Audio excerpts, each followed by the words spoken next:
I spoke to Georges St-Pierre after the post-fight press conference and a couple days after. He seems to be in good spirits, but that doesn't mean much. Have you spoken to George, and how's he doing?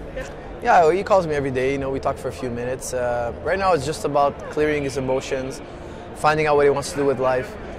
He's been fighting for so long. He's been putting off his social life for so long, making a lot of sacrifices. It's been almost 7 years now he's champion. He's had 22 fights in UFC, logged in I don't know how many five-round fights. I think he needs to settle down, settle his mind, and figure out what he wants to do. If you had to take a guess, I'm saying 50-50. You just don't know. But if you had to take a guess, have we seen the end of Georges St-Pierre? You know what? I don't know. It's 50-50, and I don't think he knows either. I think if he ends it this way, I think it was good. He ended up with a fight of the night, incredible seesaw battle. He showed heart, he showed guts, he showed he's a fighter. I don't know. Honestly, I have no idea. Have you guys had a chance to watch the fight George had with Johnny Hendricks? Yeah, we watched the fight actually immediately that night, as soon as we got back to the hotel. Agree or disagree with the judge's decision? I agree with the judge's decision. Why is that? Because I really believe it came down to one round. I think round 2 and 4 is Johnny's, round 3 and 5 is George's, unarguably, and round 1 is the only one that could have gone either way. I gave it to George because George was a little bit more aggressive and he connected a little bit more with the significant shots. Johnny Hendricks scored his shots from the clinch. I think from the clinch, you're never going to see a knockout from body to body. It doesn't matter how powerful you are. You've never seen a single guy get knocked out from body to body, with the exception maybe to a knee to the head sometimes, which didn't happen in the fight. George landed, I think, 14 strikes from the standing position. Hendricks landed 1 from the standing position. All his work was done in the clinch. And when you're in the clinch, not a tight clinch, a wrestling clinch, you can't get your body weight behind it so much. I give it less of significance. George landed more strikes and a head kick. So I really do give it to George. How would your life change if George walks away from the sport? I don't know. That's a big question mark. I put so much energy and time, and I've molded my gym around him. But I'm going to keep doing what I do. I love martial arts, and I definitely want to keep building fighters. Rory Macdonald, what happened there? He's a young kid. I think a lot of people put a lot of weight on his shoulders. I think he's going to become great. I think he's going to become world champion. But he needs time to become seasoned. He's growing exponentially. When George was coming up, it was a different UFC than it is now. Now guys are well-rounded from day one, and they have 20, 30 fights more than you. So you got to be careful with that. And I think people need to learn that he's still so young and he's growing. He's growing exponentially, but he needs that time. There's going to be a time, mark my words, where nobody can beat him. And I'm going to be out there calling every single name out for him on his behalf. But right now, I want him to keep growing organically. What did you tell him after the fight? After Rory, I told him, listen, you got going too late. Round 3 shows 2 things.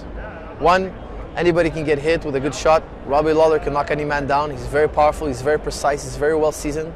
But also Rory came back from the worst possible position, being knocked down, side control, to on top, grounding it, throwing some ground and pound. And if he had more time, maybe could have stole that round and maybe even finished. I really believe he started too late in round 3. But I really believe the fight was lost in round 1. He let those kicks accumulate. He let Robbie outpoint him. He didn't change stance. He didn't change tactic. The tactic wasn't working and he didn't change. He waited too long to change his tactics. Wow, you just threw 5 questions in my head. The next time Rory Macdonald fights,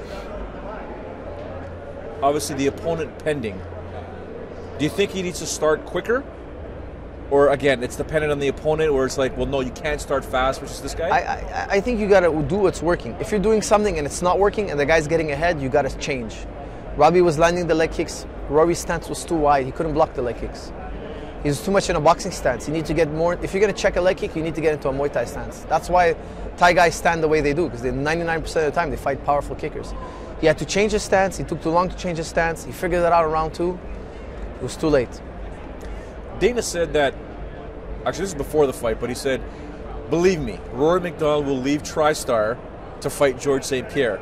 And I thought to myself, that's not even, remove that whole equation. Why would Rory leave Tristar?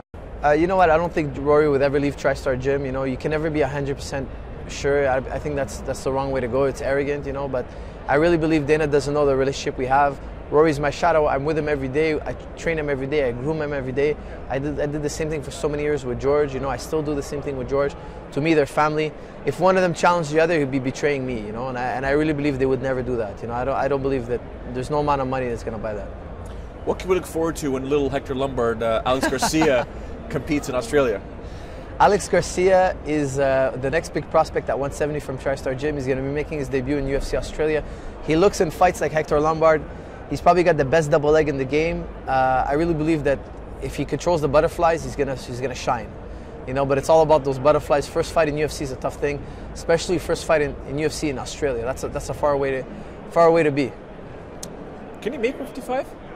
Alex? No, Alex cannot make. No chance, eh? You'll have trouble making 170. What about the bull, John Makdessi? John Makdessi, you know, he's been a really great story. You know, he lost 2 fights, kind of lost his bearings a bit, you know, was confused about what works for him. He buckled down though, came back, won 2 big fights. I'm really happy with him. And I think that if he keeps doing what he's doing, you know, he's found his formula. I think if he keeps pushing with that formula, he's going to make it really far. Ricci. Ricci, you know, he fought Miles Fury, very tough fight, razor close fight. Unfortunately, he didn't get the W. He fought a guy with a perfect record, but he showed he can hang with a guy like Miles Fury, and I think Ricci's going to go on a big win streak. You know, he's a hard guy to beat, and I think he's going to make his way back to the UFC quite easily, and when he does the second time around, he'll be more seasoned. He told me that almost the same thing you said about Rory. He didn't make the changes quick enough in that fight. Is that a case with Mike where it's like he's got to adapt more? You know, that fight was so close, it came down to 1 takedown. If Mike would have stuffed that one last takedown, he would have won the fight.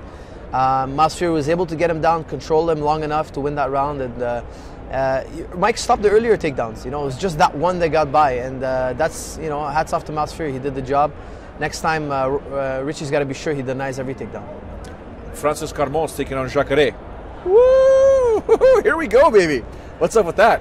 You know, there's no secret. You know, Jacare is probably one of the best pound for pound in the world as well. He should be on that list. He's been in bigger fights. He's more experienced in training than Francis. This could be the worst or best thing that ever happened to Francis. His co-main event in Brazil shows you the heart he has, and that's one thing I think Jacare might underestimate.